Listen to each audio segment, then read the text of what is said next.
What up, y'all? Welcome to another episode of the Halal Bat Boys.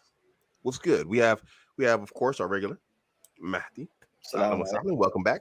And we have a guest. I've actually been on his channel, Coach Kareem. Welcome. Thank you. Thank you for having me, guys. Very glad to be with you. Thank you. Good to have you here. Oh, wait, no, I've been dropping the ball today. I tell you, it's been rough. It's been rough. I'm an old dog with new tricks. It's really getting difficult with all this technical stuff. So I have an assistant to handle all this for me. Alhamdulillah. That's Alhamdulillah. good. Okay, here we go. Sorry, let me just kill the sound here. My own commercials. Share. Copy. So, Kareem, Yeah. maybe some of our viewers don't know who you are. Okay. Guys from my channel, guys from Matthew's channel. So, why don't you introduce yourself? Tell us what you do, who you are, all this stuff. Let's hear it. Yeah. First of all, I'm a life coach, intersexual dynamic life coach. I got a certificate from Oxford of life coaching. That's okay. And the consulting, I'm taking another one right now. Taking the course for consulting. Since around 5 years, you can call me an activist on social media. I was I had because of community standard in Facebook, I lost over than 125,000 followers, which like my page used to be like the first and the biggest red pill Arabic page. It's called Red Pill Arabic. Used to call Red Pill Arabic. I lost it in because of the community standard, because it's not friendly, as they say, and like people is following me since like 3 or 4 years almost on multimedia, multi social media platforms.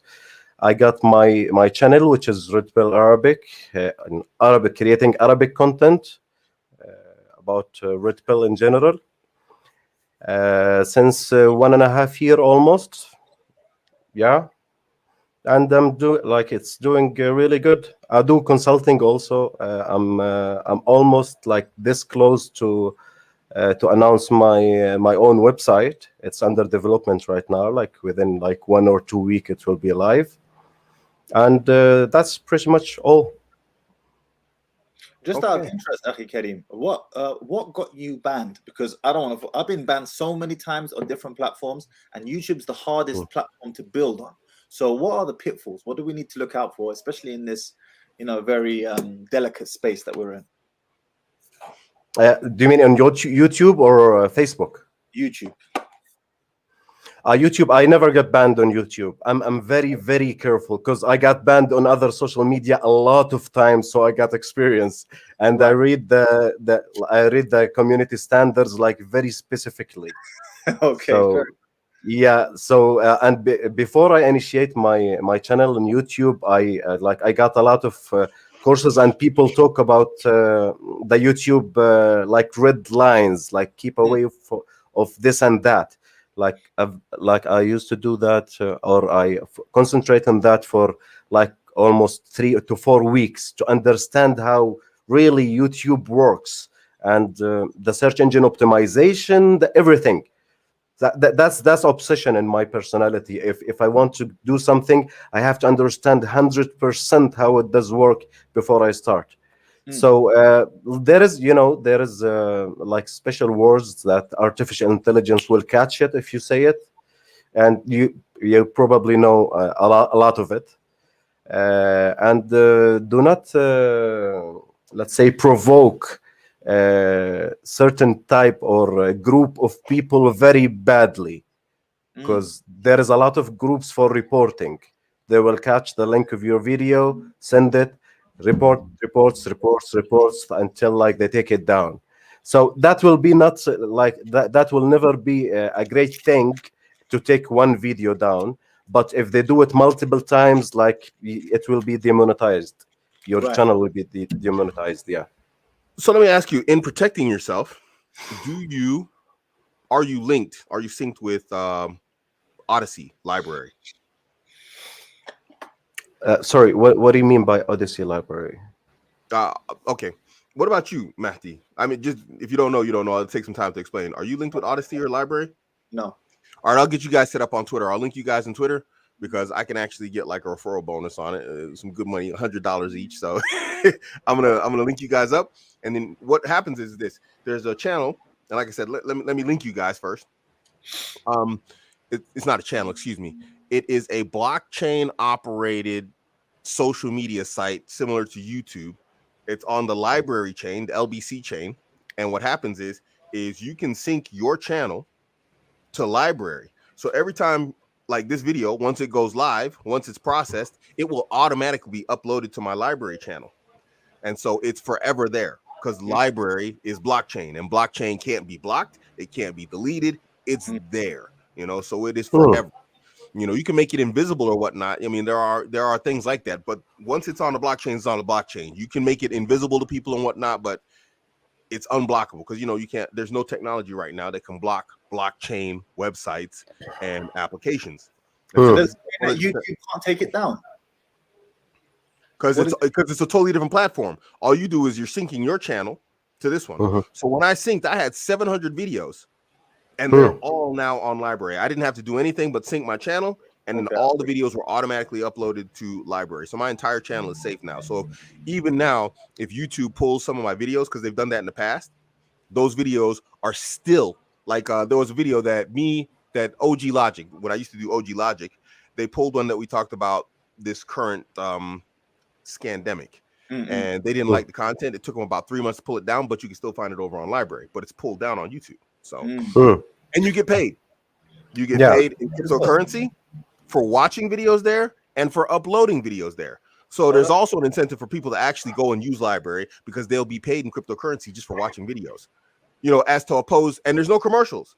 So unlike YouTube that forces you to watch commercials, and then pays the content creator a pittance and doesn't pay the viewer who's forced to torture to watch those stupid commercials. If you just watch the content you want to watch, you're paid for it. So it's best to go over there. Yeah, we're taking questions out of Future Trunk. Okay, you know what is my my way to you got me? Yeah, sorry. Okay. Just 1 second. Shout out to Sheikh Shakil Akhtar, Barakallah Feek, homie for life. This has been a brother for a long time. 400 rupee super chat. Jazakallah khair. Habibi. Kareem, I have a question for you, Akhi, because you mentioned that this whole algorithm stuff and all the rest of it.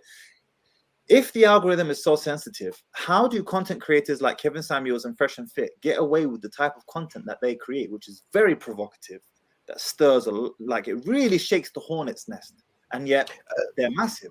How? Yeah, they take under consideration the volume of viewing for each channel. So if 10 people report a very small channel with very small view, they will be more harsh on such a small channel. But like a huge channel like Kevin Samuel with millions of view, he's getting them money. So they will be a little bit soft and more little bit soft on him. Yeah, I want to say something about being immune.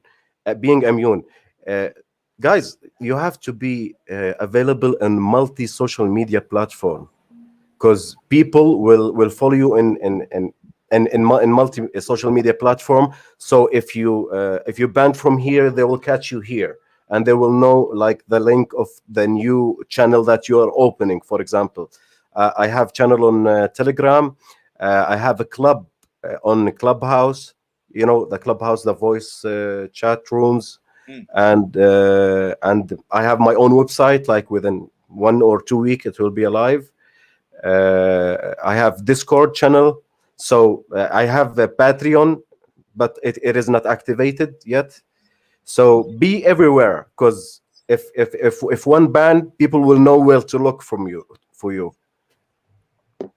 Nice. And I will say, actually, before we get into the meat of this discussion, for those of you who are considering, creating your own content, the most important thing for you to do when you're creating content is to own your damn email list. Whenever you sign up to a social media platform, what's the first thing they take from you? Email. Why? so that they have constant direct communication with you at all times. However, when someone subscribes to your channel or follows you on TikTok or follows you on Instagram or wherever it may be, right, they follow you, but Instagram or TikTok or Facebook own that audience. If they decide to block your account today, guess what? You've got no way of communicating with them.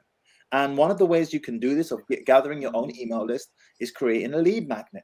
In every one of my videos in the description, I offer you something of value for free, genuine value. But that bro, it's a mini booklet. That mini booklet that I give you, in return, I get your email address. Why? Because in the event that my accounts are shut down, I can immediately communicate with my audience and let you know where I'm popping up new again. Most important thing, email list. Email list is king. I agree. Going back to the Kevin Samuels thing, though, you got to imagine Kevin Samuels himself is making anywhere between 1,000 to 5,000 per video. So you can imagine what YouTube's making off of that. Wow. No, it is more much. It is more much than that. Yeah, probably. I have analytics tools. I have analytics tools. I can analyze any channel that I have that I want. No, Kevin Samuel is making more than 5,000 per each video. You kidding me? So imagine the pennies they're paying the content creator, what YouTube's getting. It's going to take a lot for them to want to pull him down. Well, actually, I saw the other day, Google take 45% of all ad revenue. So the content creator actually takes more than Google. Google takes 45%. The content creator takes 55%. Really? Yeah. I signed this contract with them. Yeah, he's right. We are taking more than them. Interesting. I'll have to check that again. Anyway, library gives you 100%, but obviously you need more views to get more, because the more people that view your stuff also, the more you get paid. And you can tip them outside of like a live. Like now, if someone like our brother Shaha gave me a tip, you can tip the person on library. I prefer library as a platform, but there's obviously not as many people there as there is on YouTube. And I have a question related to that, so I'm just going to go ahead and deal with it since we're on this topic, social media. How's Odyssey live streaming at the moment? As far as I know, it is live. It is active. It's past the beta stage and it is now active as live, but I've never tried it to be, you know what I mean? Until there's a way to use StreamYard to stream also live to Odyssey, I probably won't try it because the usage is climbing over on Odyssey, but it's not anywhere close to what we're seeing on YouTube. So yeah, just to answer that question. Okay, Kareem, just before we went live, the question I asked you was, and I thought it'd make a great start point to this live, was a frequent criticism that I receive is, Mahdi, the stats that you quote, they don't apply to Muslims, or you have to bring a separate study, a separate proof to prove that the things that you are saying, for example, a woman who has a promiscuous past, the higher her body count, the less likely she is to be able to pair bond, so on and so on. And the frequent criticism I receive is, Mahdi, this doesn't apply to Muslims. And if you want to say it applies to Muslims, then you are going to have to bring separate studies done just on Muslims, and then maybe we'll have this discussion. What would be your response to this, considering that you live in the Muslim world, you are living amongst the Muslims, and you've been in the game for a long time, you've been in this space for a long time, so you have on the ground knowledge of what's going on amongst the Muslims in the Muslim world. Please educate us. Yeah. Okay, that's a great question, and I have multiple people that asking me this. This study is on the Western world. That does not apply to our people. Okay, we have to draw a line here, and the line have to be so clear between if we are talking about the human nature or we are talking about the social construct effect. So if you're talking about the social construct effect, okay, you're right. Their culture is a little bit different than our culture. Yes, you're right. But if you're talking about human nature, such thing as hypergamy, it is programmed in female mind. And there's a cross-cultural study with the multi-thousands of people from all countries, and it's repeated again and again and again with the same results. So they say it's universal. Universal, that means it never mind what is your ideology, your race, your name, your culture, your citizenship. it applies. So human nature is one, but the social construct is different. So What do what you give me think? an example of a difference in the social construct then? Break that down, please. Yeah, I'll give you a great example. Imagine someone who born and raised in Miami, Florida. So he've been seeing almost naked women since he was 5. The sensitivity for such person for visual sexual stimulation will be low, Mm. comparing to one who born and raised in Saudi Arabia. He never saw such things. That will be shocking for him if you take him out of Riyadh and put him in Miami. He will be, whoa, what is this? But like for the guy who's lived there and born and raised there, that will be like normal daily thing that he see every day. Mm. So the social construct here, the thing that he used to live in his daily routine for almost all of his life, it changed something in him. So while the guy in Saudi Arabia, he never tested such thing. It's funny you say that because I lived in Saudi Arabia for a year, as I mentioned before, and one profound experience I will never forget. So I came back to the UK 3 times during my stay in Saudi to visit my family for a week. And the first time I returned to the UK was after spending 4 months in Saudi Arabia. And I will never forget. So I lived in Medina, not even Riyadh. Riyadh is a little bit more liberal than Medina. Not even, but a little bit. Medina is Medina. No need to explain. Yeah. I'll never forget because it was a 2-way flight. So I had to go to Egypt first. I landed in Egypt. I got off the plane. And all I did was just go into the airport.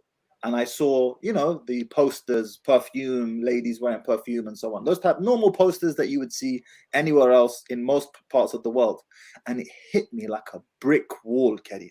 It was like, whoa. And I never knew how much of an impact or how starved I was of that until I went to a country where I actually saw that again. And that's coming from someone who was raised in this environment.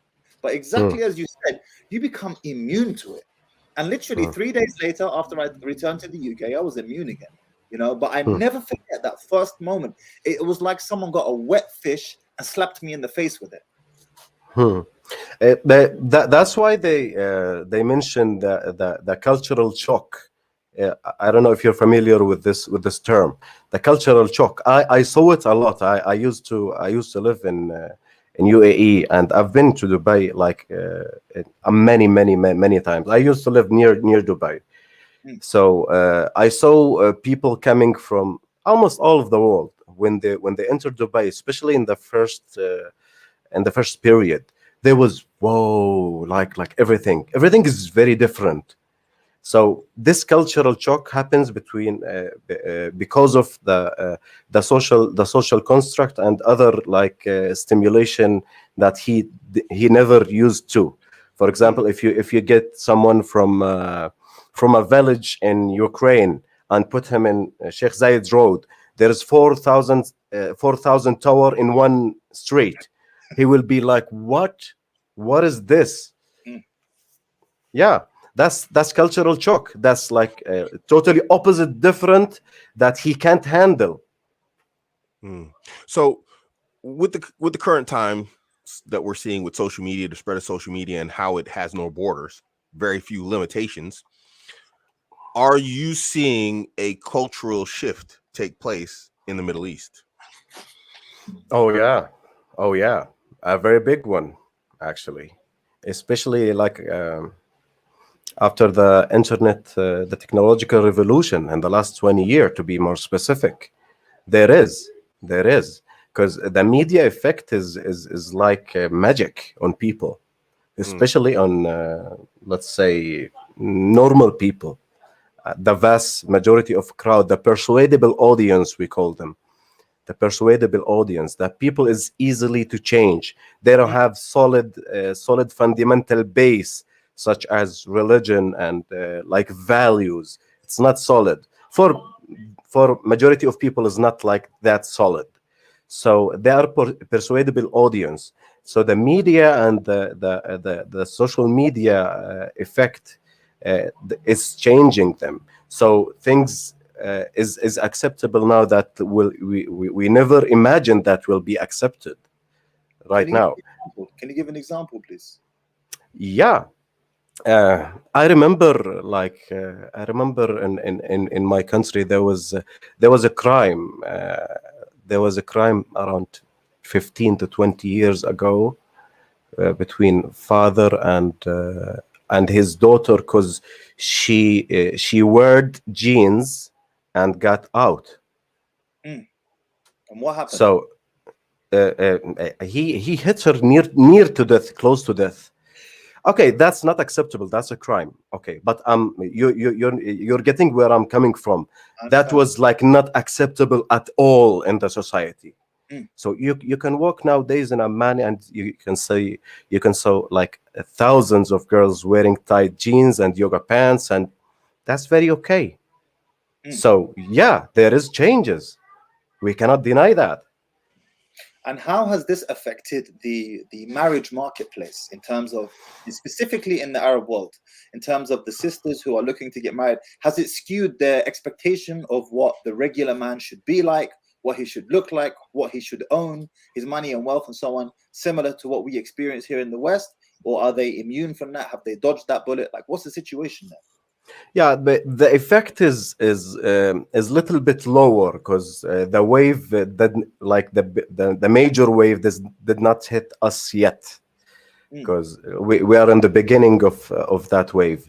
So we are on the way toward the open hypergamy, the deregulated sexual marketplace, but we are in the very beginning of it. As if you saw Richard Cooper in my channel, we was talking about that. He said like you need around 10 to 20 years to reach what we are doing, like what we have right now. So we are in the beginning. Regarding the marriage place, we called, do you know that term is unusa, which is the female lost her value like towards men, like after 30, 32, like the people want to marry her will decrease. That's natural. The percentage of this on Arabic Muslim countries is getting like skyrocketing. Really? Like in Lebanon is 85%. What? 85% of girls over 30 is not married, never been married. Hey, what's the principal reason for that? 85%. Sorry, I got to process that. 85%. Yes, and in Lebanon, in Tunis is 82%, in Emirates is 82%. What? So what are they doing?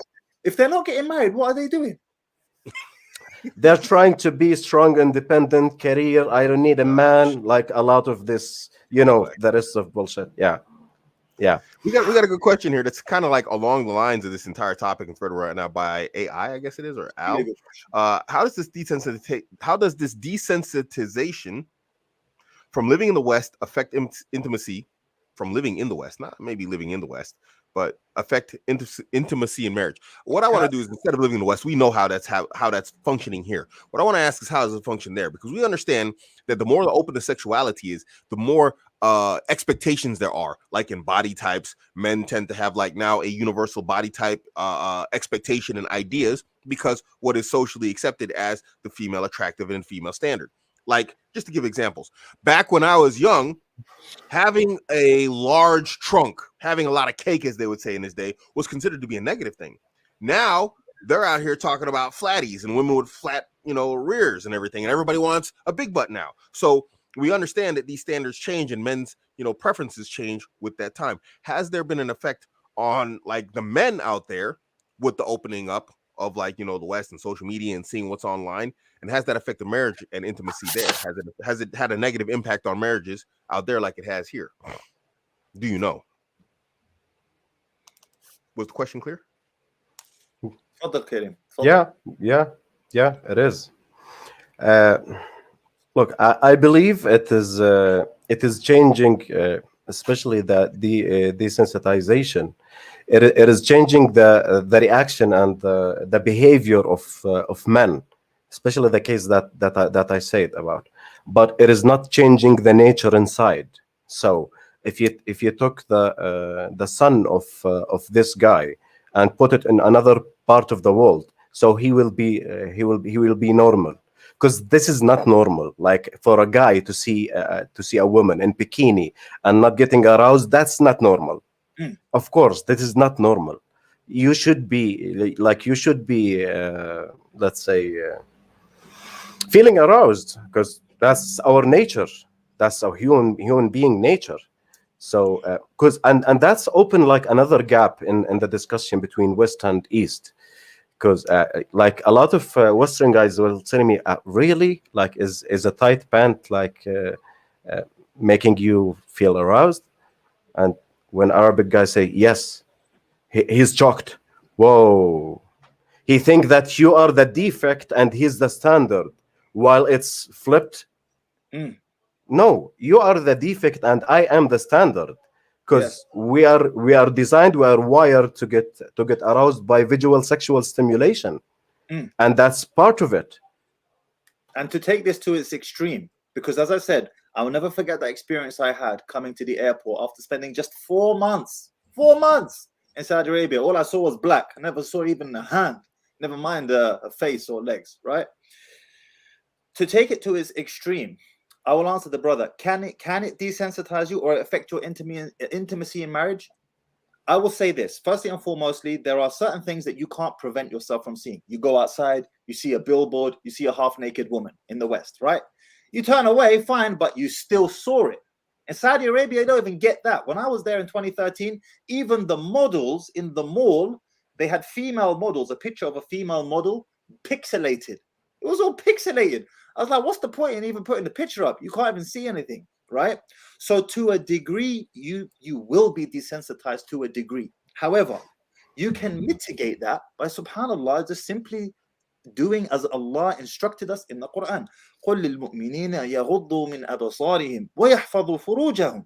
Tell the believing man to lower their gaze and protect their private parts. When you lower your gaze and you are not in the habit of seeing women who are haram for you, naturally, when you come home to your woman, she looks that much more beautiful. Even if she is a bit overweight, she just had a baby, whatever the case may be. But when you are constantly looking, now you're in trouble. And to take that to its extreme, those who suffer from porn addictions and the like, they suffer from erectile dysfunction. He comes home to his wife, it's like he's looking at a brick wall. Why? Because the level by which he becomes aroused has gotten to such a crazy high level, he is no longer able to be aroused by seeing the normal thing. Exactly as you, Coach Kareem said just now, that this Western guy is looking, thinking there's something wrong with you, when the problem is with him. Now, you are the one who's become desensitized. So in a nutshell, if you live in the West, you have to be careful, because you're exposed to too much. You know, Brother Mahdi, it is technically, because I'm obsessed with biology and psychology, technically it works with the same technique of drug effect on your receptors. So when you've been aroused, seeing like sexual visual stimulation, your brain releases dopamine, oxytocin, and such stuff, which make you feel like happy. Okay, so if you are consistently like watching or seeing such things, these hormones will be released more and more, like on a higher level. So the receptors of these hormones will be desensitized. So you need more level. You need like a higher level and a higher level. That's why people get overdosed. Because like you're taking a half of gram, for example, of such powder, then it's not working anymore. You need a gram. It's not working anymore. You need 1.5 gram, 2 gram. Then you will get overdose. So it's working with the same by the same technique inside our body. So downregulation receptor transcription is what it's called. Yeah, exactly. So transcription. Yeah, so the desensitization of such receptors will, as you said, when you came back to your home, to your wife, she's not a like porn star. She's a regular woman, but your brain is stimulated to the degree that your standard to be stimulated is very, very high.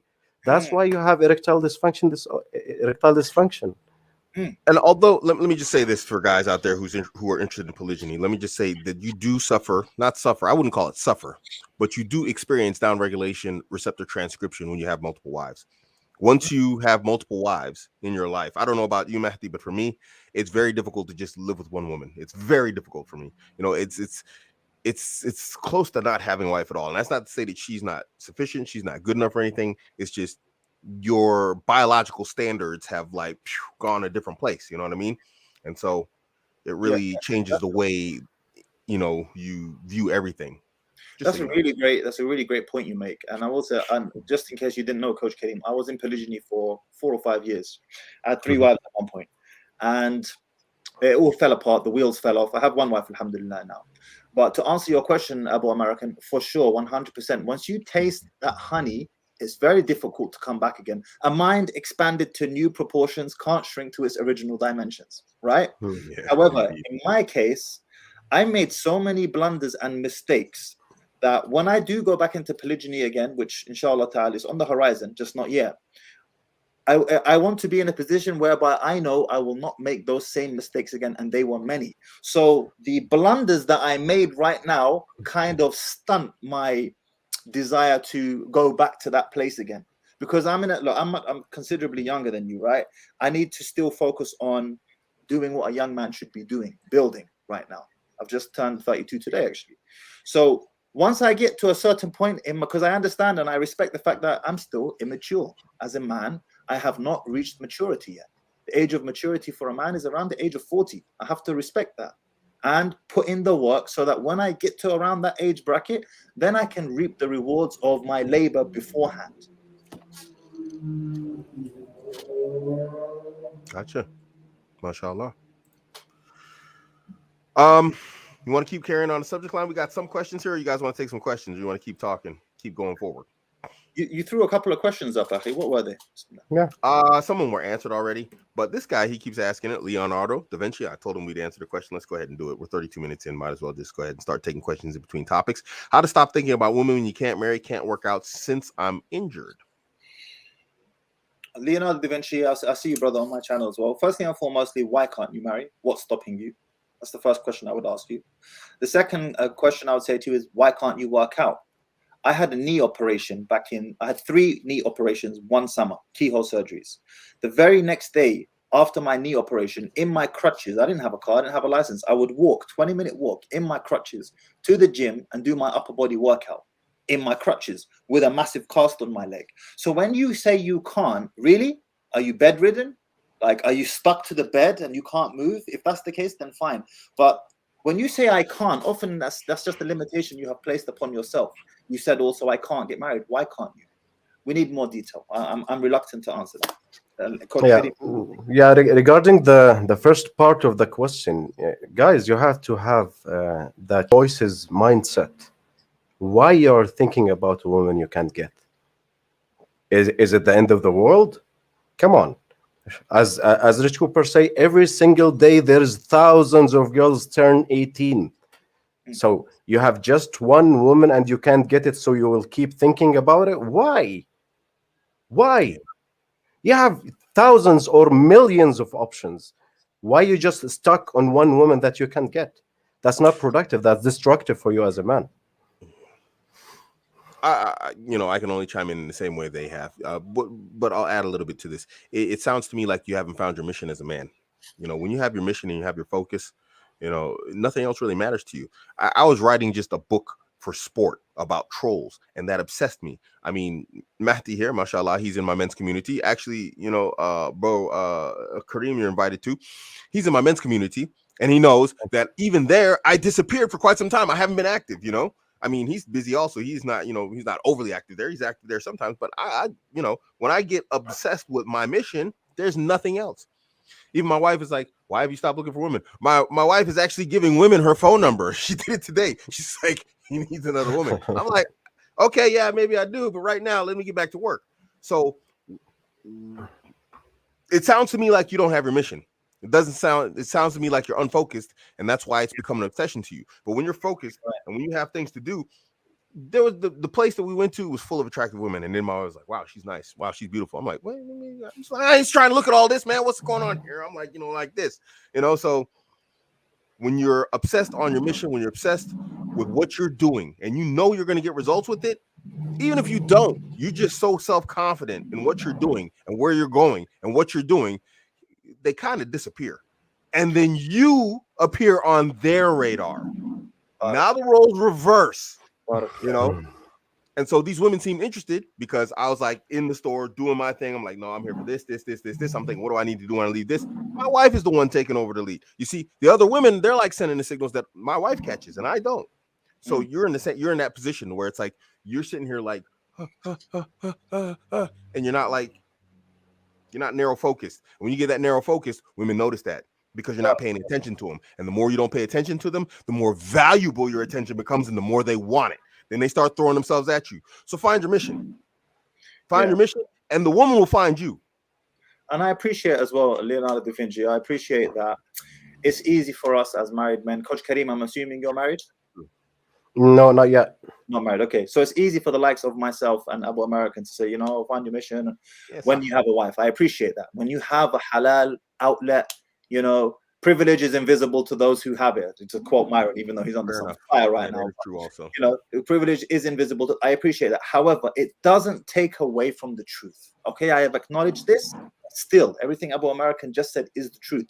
When you obsessively focus on one thing, productive thing that is, right, that you're trying to achieve, trying to build, it does take away much of your attention away from your woes and your worries. You just need to find them. You might not find it straight away, but start looking. Start looking. This is a question for our guest. Kareem, question: how would you describe the current state of masculinity in the Arab world?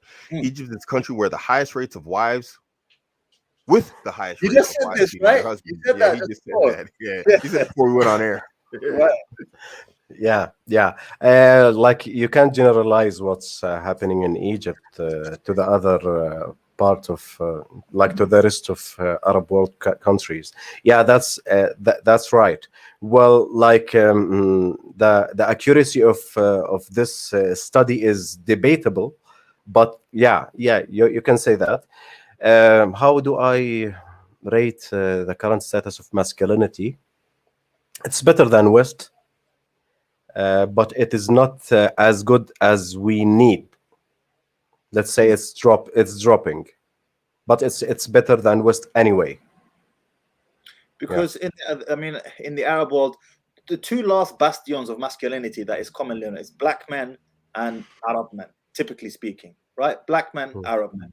So obviously you live in the Arab world. Men here in the West in general we've been castrated to such a large degree. But see, the thing is now we live in a global village and we are all consuming the same Netflix programs, the same Amazon Prime, Netflix as well. A'udhu billah. Daily offender in this the emasculation, if that's the correct word, of men. Has this affected men and their masculinity in the Arab world, considering they have access to the same apps? They can watch Netflix as well, or is it different? Yeah, I'll say it does affect, but like which demographic layer it does affect. It affected like the liberal layer of the society. Okay. So the rest of the society is conservative and they have strong values. Right. So it started with the community or with the society, but like the effect is very clear on the liberal like sliver of the society, which is in Arab world according 5 to 10%. So the effect there is very clear, and that's concentrated on the let's say Beverly Hills like places or spots in each capital. So even if you came to Amman here, it is the capital of Jordan, you will never see such things in all Amman. You'll see in like the very high like liberal and expensive places in Amman. That's like the sliver like or the layer, the tiny layer of liberal people and on the society. You got me? Interesting. Yeah. I just want to cover something here. Amar Labar says, Abuamerican, you're one of a kind. I don't think there are men like you. This is not correct, but Jazakallah khair. And I don't think there are supportive wives like yours, if I'm honest. That's also not correct. And my wife, she says, he becomes very extraordinary man when he has a few women on his plate, mashallah. I'm not gonna lie. It's not predicated. It actually kind of predicated because of the responsibility, guys. One thing that I like about having multiple wives also is it brings out the best in me as a man. It makes me hyper vigilant on all things, on my fitness, on not making mistakes, on being the best version of myself that I can be at all times. And it's not just for them. It's just I have to be, because now the room for error is smaller and I can't live without a challenge. If you take away my challenges, I'll probably watch TikTok for 3 hours. I don't know what I'd do. It would, if you took the challenges out of my life, I'd just be like, there's no struggle. What do? I wouldn't know what to do. And so when you add that pressure there, to me, it brings out the best in me. And so she's always like, I love it, but I also hate it that the best of you comes out when you have multiple women around. It has to be. I have to be the most vigilant because I have to protect multiple women. I have to protect multiple children. I have to think about like, if I make this financial decision and I buy this crypto miner for like $8,000, what's going to happen next month if something goes wrong? I have to like be extra vigilant mentally, physically, and always emotionally. I have to think about what works for them, what doesn't, what do I do in front of this one? What's going to excite her? What's going to anger her? Because sometimes what you do with one wife in front of another one, and we're not talking anything haram here, guys. Stay with me. Be calm. It has an either positive or a negative effect on the other wife. And so you have to think about that also. So like, if I walk by and I do something crazy with her, how's it going to affect her? And so I'm also thinking about the positive and negatives like that so that I can work that to my advantage. And people might think that's bad, but if you it makes me think about positive manipulation of women and their behaviors and all this type of stuff. So I don't think I'm spectacular in this. I just cracked the code in this particular regard. And I learned this from other men. I'm not reinventing the wheel, guys. So it's not like I'm special or I'm spectacular. You can learn it too. You just got to pay attention. That's why successful CEO is very rare, who's managing multiple companies at the same time. It is very rare to find such guy. And it's very tiny percentage of businessmen in general. Yeah. Yeah. And you mentioned the word, Abuamerican, use the word struggle. Mm-hmm. Struggle, you see, a lot of us we're searching for happiness. I just want to be happy. No. If you lived in a state of pure tranquility and ease and you're just sitting there eating grapes all day long, you'd be miserable. What gives life meaning is the struggle of, not the attainment of the goal. I was watching a documentary of Michael Phelps a few years ago, and he said to me, Michael Phelps basically became the greatest swimmer ever by the age of 23. He did what no Olympian before him had done. He won 8 Olympic golds at a single Olympics after having already won 6 Olympic golds at Athens 4 years beforehand. He said the amount of swimmers who won Olympic gold, that Olympics, who had reached the top of the mountain and then a few months afterward wanted to commit suicide. That's the level. That's interesting. He said, why? He said, because we realized that it wasn't this utopian dream that we thought it would be. We thought we were going to, enter paradise or something. And then we just went back to our regular everyday lives. And that high, it disappeared. But now we had no new purpose, you see. And what he said, I realized what kept me on track all of that time and what kept my fellow Olympians on track all that time was the struggle. Was the getting up every day at 4 a.m., jumping into a freezing cold pool, swimming for 3 hours, repeat in the evening. That struggle, as much as you might resent it and dislike it, it's what gives your life meaning and purpose, gives you something to look forward to, not the attainment of the goal itself. So set yourself a lofty ambition and a lofty goal, but if you achieve it, quickly reset. Otherwise, you're going to fall into some type of depressive pattern. Yeah. On this point, Dr. Jordan Peterson used to say, men enjoy pursuing their goal more than achieving it. Wow. And that's very deep understanding of human psychology. The man, while he's climbing, he's enjoying the struggle. He's really enjoying it. like literally your brain is releasing dopamine. You're feeling happy pursuing the goal. But when you reach the top of the mountain, okay, you will feel the rage, like you will feel the peak of that happiness for like few minutes, and then it will go down. Then what? That's very deep. That's very deep. I got another one. I forgot it. Yeah. Regarding, do you know why men, when like men die from broken heart syndrome more than women? Okay, no, I don't know why. Because this type of men, their ultimate goal was achieving that woman, and they lost it. Wow. So men usually die from broken heart syndrome more than women. Wow. Interesting. That's deep. Yeah. Honor asked, I'm 23, unfit, never been to the gym. What steps should I take to get fit? Bodyweight exercises first or hit the gym straight away? Matthew, I'll let you lead that since you got records and whatnot, bro.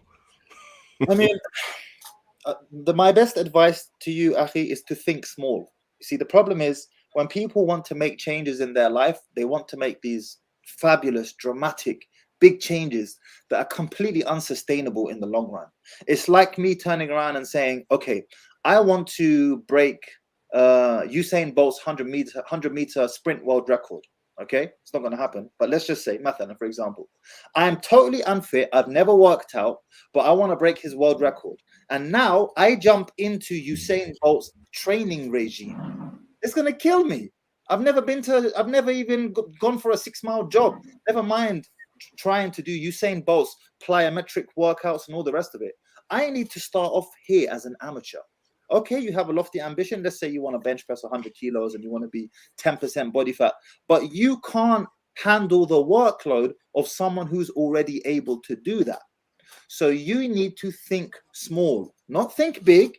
Have your goal there, the destination, but think small. What can I do today that's a little bit better than what I done yesterday? Think small. I'll give you an example. Let's say you've never worked out before, whatever. Okay, you want to start off. Can you do a full press up? If you can, great. Now you want to do 10 press ups in the morning, 10 press ups in the evening. Add to that 10 sit ups in the morning, 10 sit ups in the evening. Just 10. That's it. Do that for a week. Once you do that consistently for a week, next week, double the workload. And on and on and on. And by the way, and perhaps this is the most important thing, when you are first starting a routine, there can be no days off. This is super important. If you read books on habits such as Atomic Habits or The Compound Effect by Darren Hardy or 5 a.m. Club by, I forget his name now. There's different research that they argue as to how long it takes to establish a habit. But generally speaking, it takes at least 2 months, 60 days to establish a habit. So when you're first in this example here working out, no days off. Those 10 press-ups that you're doing daily, every single day. No Saturday off, no Sunday off, until it becomes like clockwork. There you go. I got nothing to add to that. Alhamdulillah, I got my parents picked each other well. I got good genetics. I just got to go look at a dumbbell and I start to grow. I start to get big. So, alhamdulillah. Yeah. So I don't know. There's questions here, but I'm not really sure. I want to take some of these here. Yeah. Anyway, let's keep pushing until some better questions come in. I wanted to ask Coach Kareem actually a question. So you mentioned, Coach Kareem, the divorce rates in the Arab world. Can you repeat that whilst we were backstage? You were talking about them. Yeah, the highest divorce rate on the planet is on Egypt. It's a Muslim Arabic country. And who's filing for divorce predominantly? Is it the men or the women? Of course, women. And this is like statistically proven. Yeah, I'll let you like. I'll shock you guys. The family court laws in Egypt is better for women than Sweden. What? The most egalitarian country in the world. Yes. Sweden. Yes. Imagine. I'll give you an example. The woman in Egypt can take your home if she have even one child or if she was even just pregnant. So we got case that a girl was married for 28 days. 28 days. While she confirmed that she's pregnant, she filed for divorce and she took the man's house. It was owned by him. Like he worked for 20 to 25 years to buy this house. She took it for okay. There's a difference. If the child was a girl, she can keep the house until this girl get married. Okay, if the child was a boy, she can keep the home until he gets 15. So during the whole let's say she's taking care of the kids. For male is 15 year, for female is until she get married. She can keep the home, the whole home, not half of it, the whole home. She can keep it. And just out of interest, is this, I don't know how the marriage thing works in the Arab world. So do they have like a state marriage, or and then is there a differentiation, I should say, between marrying through the state and just performing nikah as we have in the UK? So if you perform a nikah in the UK, that doesn't. Do you mean civil contract? Yes, civil contract. Yeah, is nikah civil contract in the Arab world? No, civil contract. The civil marriage contract is not available except in Tunisia. Oh, so then it's just nikah that will basically you'll lend your. Yeah, it is a Sharia contract and all of the rest of the Arab countries, but it is not like it is not really Sharia like following the Sharia law, because we have that concept that we initiated here, the term, which is the Sharia Supermarket. Have you ever heard that? The Sharia Supermarket, like it is when the politicians want to show that we are liberals and we are with the woman and they do like the all madhahib, they put the all madhahib in the table, and they will get that fatwa is in woman interest, and that fatwa from the second madhab, and that fatwa from the third one, that fatwa from the third one, and they will combine it together and give you the law. Okay, so I have a question for you, Coach Kareem, because when brothers ask me about marriage in the UK and how they can avoid being taken to the slaughterhouse, like rich people would say, and having all of their stuff taken away from them, I simply say to them, just don't get a civil marriage. Do a nikah. It doesn't hold any legal weight. But it appears in the Arab world that the nikah does hold legal weight. But there is a cohabitation law in UK, right? That's true. That's true. Eventually, that's true. I don't know if it's in the UK, by the way. I know it's in the US. It might. I'm not too clued up on the law. Maybe it is, maybe it's not. I don't know about cohabitation laws in the UK. Canada, 100%. But regardless, if nikah has the same consequences as a civil contract here in the West, it has the same consequences in the Muslim world, then what advice would you give to men who want to protect themselves? They want to get married, but they want to protect themselves. How? Well, the first and the best one, change the country if you can. Really? If you have passive income, like especially if you're working online, that you can change the country and keep working and keep getting money. People don't have that luxury. Then what? Yes. If they can, the best one is you can change the country. You can go to Eastern European country. You can come to Arab world. Like you can live in UAE. You can live in Qatar. You can live in any country you want. That will be better. If you don't have that luxurious level or option, I prefer that you choose a conservative woman from your environment. It's better than to get a woman out of non-liberal countries such as Arab world. Tell me what you mean by that. What does that mean? Okay. If you got two options, there is a conservative woman and she's being forced to be conservative by the society. To get her out of this society and to put her in totally free liberal society, there's you can't predict what she's gonna do. Right. You got me. But you. if you got a conservative girl from a liberal society, she had all the option and she chose to be conservative. That's a better one. Okay, I understand. This is good advice. Barakallahu feek. No. Ahmed El Mehdi said, "Is the nikah performed in the masjid in the UK? I don't want to get married legally living in the UK." I can actually speak on this one, even though I'm not from the UK. I got married to Becky in a masjid in the UK. I literally just showed up and they were like, "Yeah, let's do it." So, well, it was kind of like, just let's do it. I showed up on Thursday. I asked him if we can get married today. He said, "Come back on Juma. We'll have enough people here to where we'll have like multiple witnesses and, and everything like this." Because at the time, I think I showed up for the Asr Salah and there weren't enough people there, or they would have done it on the spot. So you can just go to a masjid and get married. I think if I had maybe picked a woman from their community, because Becky, we were both like not from their community. It was a specific ethnicity. We won't cover who or what. They were just like, "Yeah, come on, show up, whatever else like this." And so, they assigned her a wali, since she's a revert like this and everything. We got married in the masjid in like a day. So you can definitely get married in the masjid in the UK. This is definitely not an issue. Yeah, I mean, you don't even, it doesn't have to be in a masjid, guys, right? I married my third wife in a house, in my brother-in-law's house, and my father performed the ceremony. It was like that. It doesn't have to be in the masjid. You just have to go through. True.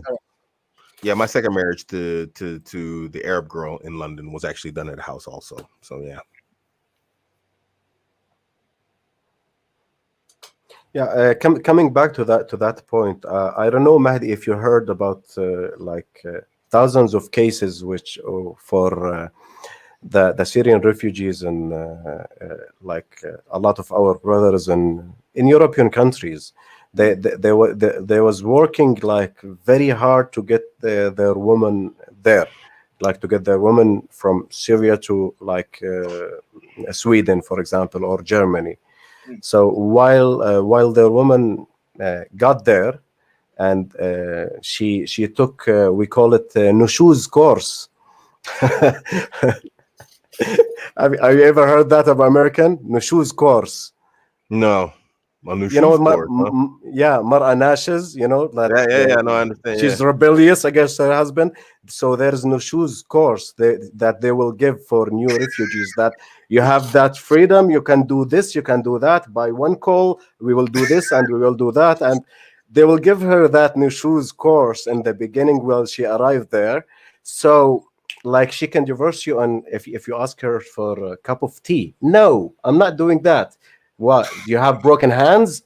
And if he just raises his voice, she will call them.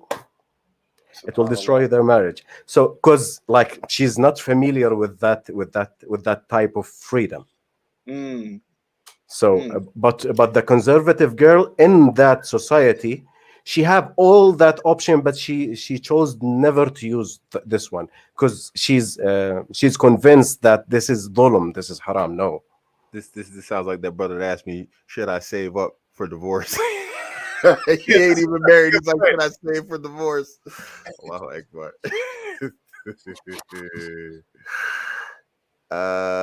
What do you think about getting married and still having secured finances? I'm in my mid-20s. Abuamerican. Don't do it. You guys are like, you're putting a horse in front of the carriage. If you like one of them young crypto traders that's like making millions, man, go knock yourself out, bro. Knock yourself out, bag 4 right off the rip. But if you don't have your stuff together, it's going to be difficult for you later. We actually have a brother in my men's community. He just recently joined. He was in this position. He was a young man. He wasn't doing well. He was studying and everything and working and building himself. And he accepted a marriage that wasn't according to the standards that he really wanted, but he wanted to get married.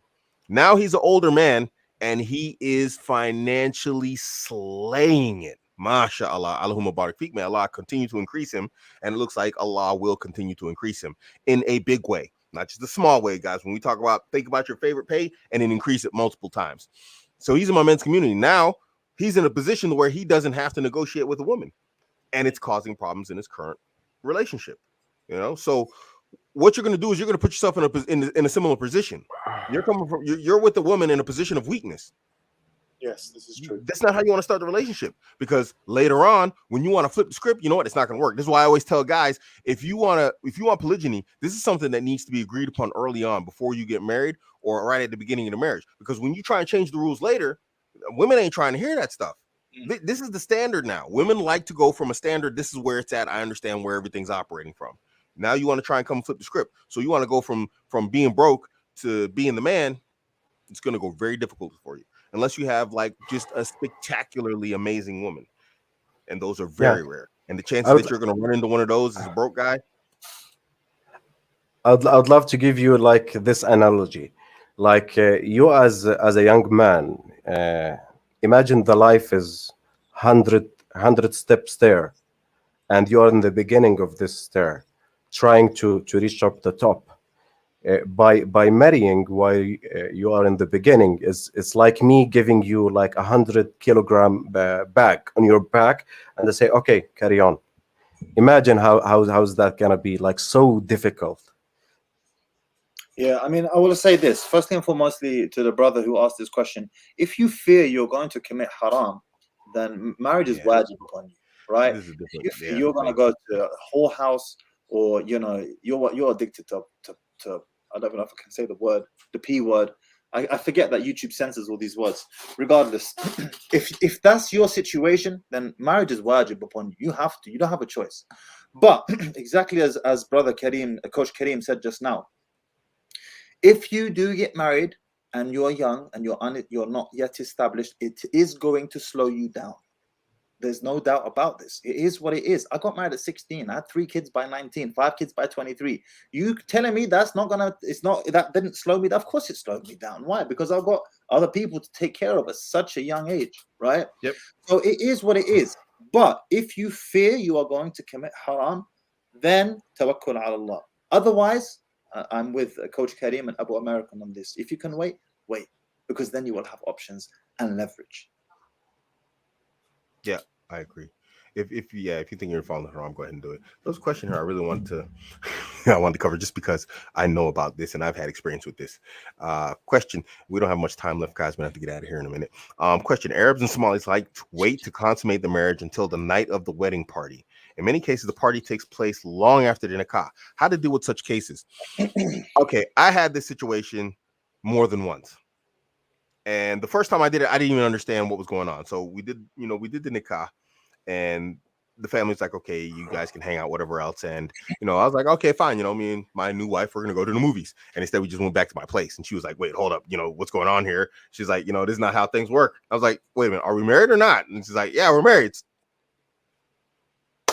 Abuamerican struck. Okay. And then, but you got to also think about the consequences here.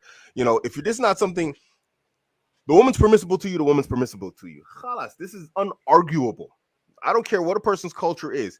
Is she halal to you? Did they marry you with the nikah? Yes, they did.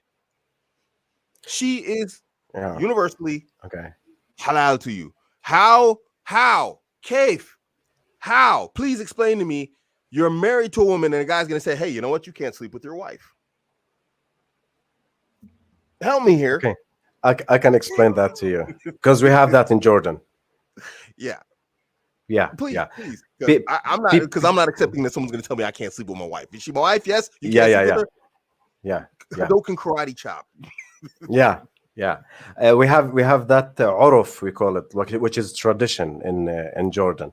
Like there was some guy talking about the divorce rate in Arab countries, and he was picking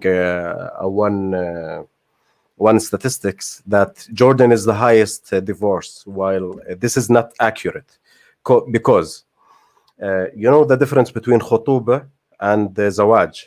Khutuba is the initiating, and zawaj is like she's fully your wife. So khutuba in Jordan, it's happened with the full nikah contract. So from a Sharia point of view, she's fully your wife. Okay, but usually they do that in the beginning, and like after, for example, 3 months, they will do the celebration, and after the celebration, you can take her to your home. and that's how the whole society functioning. Everyone. So you will do the Sharia contract, the nikah contract, like totally legal, even registered in the Sharia court. So she's like legally she's your wife, front of Sharia, from Sharia point of view, she's your wife. But like after the celebration, after the party, you can take her to your home, and all the society understand that, and that's very normal. So the distinguish was between fasakh khutuba, which is before dukhla, like night, and after the dukhla night. So when you go to the court and check the numbers, it will include fasakh khutuba. It will include the fasakh khutuba. How I'm gonna say it in English? The khutuba, meaning the initiation. Fiance, the engagement. Yes, the engagement. Yeah, engagement. That's the word. Yeah, the engagement separation, and after dukhla, after like the celebration, separation. So if you mix that both numbers together, it will be a high rate. So that's how we function here, Abuamerican. I can speak for this because I experienced this problem in my extended family, and this is what happens when I've mentioned in the past of being cautious and careful of marrying into a culture that you are not familiar with, because this issue of urf is important. And if you are bringing one type of culture to another type of culture and there's a big clash, although this is not a matter of halal and haram, you are still going to have problems. And I experienced this. I went through this firsthand with my extended family. The nikah was performed, everything was above board, khalas, like we're good to go, right? But the father of the bride said categorically, his words actually were, if you touch my daughter before the walima in 4 months' time, I will kill you. Those were his words, right?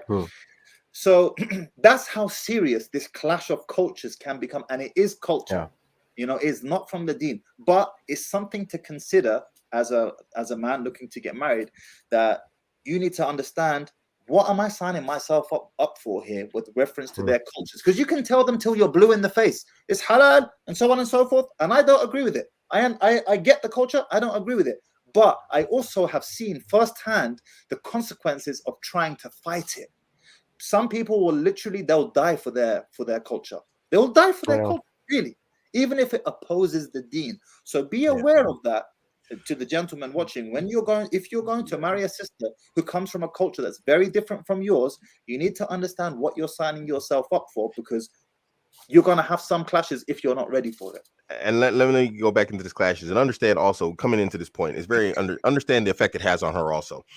After I did this, eventually the family figured out, because she was still staying with her family. She wasn't staying with me in my place. But after the first night, we were basically like, oh, okay, we ain't stopping this now. So eventually her family found out. One way or another, they found out. Female observation, mother. I get a phone call. I'm driving like home from work. I get a phone call, and it's her uncle's like, Abdurrahman. I'm like, what's up, man? He's like, come now, quickly. Come now. This is serious. I was like, okay. I pull up to the house. I'm still in my work clothes, everything. I'm like, what's going on, man? He's like, here. And he came out with all her stuff in like bags and garbage bags and everything. He was like, take the girl. I was like, what happened? And she was all like, they found out. I'm like, you ain't supposed to snitch. But they found out. They just threw her out. They didn't want, they was just like, look, get out. We don't even care if there's a walima now. They just was like, get out. And I was never invited to the house again. I never saw the family again. I only saw my wife. There was a lot of animosity and no love between me and the family after that. I only got along with her brother after that. There was not a single person in her family who wanted to deal with me, and only certain people in her family would deal with her. Second time it happened to me was in Lebanon. I married a Lebanese girl, and it was actually in Jordan. I married her in Lebanon, but we lived in Jordan. It was the same thing. We got the legal marriage done, and so her whole family was there and everything. We got the legal marriage done. We got our nikah and everything, and strangely, her father, let us stay in the same hotel room together, and we were, but the next day, like in the morning, I guess he dozed off or something, and he was like trying to bang on the door. He was like trying to open the door. Everybody's got to get like proper and whatever else, and it was it just turned real awkward. It soured the marriage also. So I have a question then, Abuamerican, because you've seen what happens when you try and fight this culture. I have experienced it firsthand in my family when two different cultures come together and nothing to do with the deen, but there's a massive clash. And like I said before, people will die for their culture, right? So what advice would you give a brother who is either considering to marry a sister or has just married a sister, and he wants to do what the Sharia permits him to do, which is to, for have intimacy with his wife, but her family are saying, don't you dare touch her. If you touch her before the walima, I'll off you, just like I witnessed firsthand. What advice would you give to that brother? Should he still continue, or should he refrain? Same night. I got married to an Arab girl in London, and we did everything on the same night. The walima and the marriage was done on the same night. I wasn't talking to the people otherwise. I was like, look, man, we got to do this on the same night. Either you got to give me that girl the moment we do the nikah, or we're going to do everything on one night. But I'm not hearing anything else. And so I set my standards. Like, if we're not doing this on the same day, we're not talking. We did it on the same day. Okay, so what you're saying is you put a stipulation, unless we're able to go through the moment that everything becomes halal in the sight of Allah, then I ain't going through with it, period. Is that what you're saying? My girl. I got you. Well, Mahdi, it is very useful to ask, like, okay, what you want to marry from like this culture or this people. Ask her brother. Ask, like, okay, let me know how you do this. Where is the procedure? Like the regular procedure. And okay, we will do this and that and that and that. This step and then this step and this step and this step. Okay, until you can suggest that, for example, khutuba is 6 months, for example, in Jordan. Okay, that does not suit me. We will do it in 1 week because I have to fly, for example. And then they will accept it, say yes or no, or like, just don't do this without thinking or without asking, to not like clash these people. Let them know what you want to do and let them tell you what they want to do. Barakallah. You got me? Yeah. Excellent. Jazakallah khair. Guys, I got to skedaddle. Yes, it has been very good having you on, Coach Kareem. Pleasure. Coach Kareem, been a pleasure, Akhi. I learned a lot from you today. Jazakallah khair. Thank you very much. Very glad to be here, guys. Yeah, I actually kind of sprung this on Matthew. I told him at the last minute. I don't even know if I told you. Yeah, you just kind of sprung it on him. RP guy comes like, okay, great. He's just like, hey, wow. Yeah. So, Barakallah Feek for coming on. Barakallah Feek for showing up, like always, guys. Anything before we go? I mean, products, anything, something you're doing, something come up in the future, please. Our guest first, please. You got anything? No, actually, like if you get in my channel, which is Erectile Arabic, for but the whole content is in Arabic language, guys.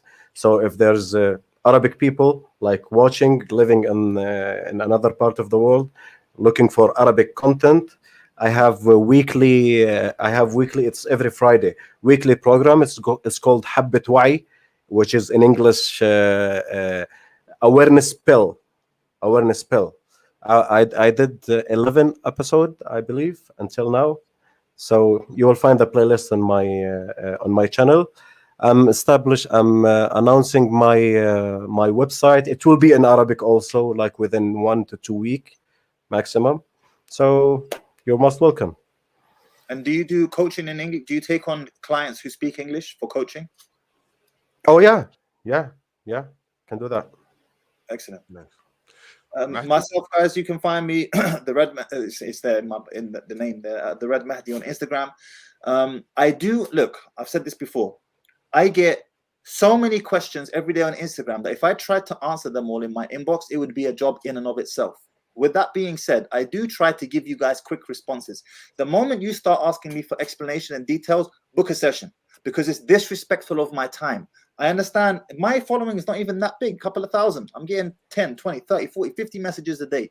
It's a job to respond to them all. And I still try to give you quick yes or no answers. If you want details, book a session, theredmahdi@gmail.com, because I find it a disrespect of my time when you try to ask me for long old explanations about, but what about this, but what about that, and the third. Understand, you and 20 others have done the same thing to me every single day. So I'm happy to give you yes, no questions. If that's what you want, microwave answer, no problem. The moment you ask for explanations, book a session. The details in my bio. Guys, you know where to find me. I guess if you're here, you know who I am, what I'm all about. Just launched my latest book, The book is actually out. I just put a pre-sales date on it, but the book is finished, complete. It's up on Gumroad. How to deal with internet trolls. I don't know if you're interested in that type of stuff, but I've had to deal with trolls, and I actually collated everything that I learned in the same way that I learned about women and whatever else. Observation of human behavior. You can find that book there. It's $9.99. I'll probably offer it in the near future. Me and Mehdi are talking about putting something together for you guys. So I'll probably offer it there for early subscribers. We shall see. Yes. If you need books done, websites done, no, not websites, but if you need your graphics done, headers, thumbnails, whatever else you need, anything along graphics designs, hit me up. I have a full-time employee who handles that. YouTube channel manager, Supreme. Guys, thanks for tuning in. Barakallahu feek. We will see you on the next live show. Assalamu alaikum wa rahmatullahi wa barakatuh. Assalamu alaikum.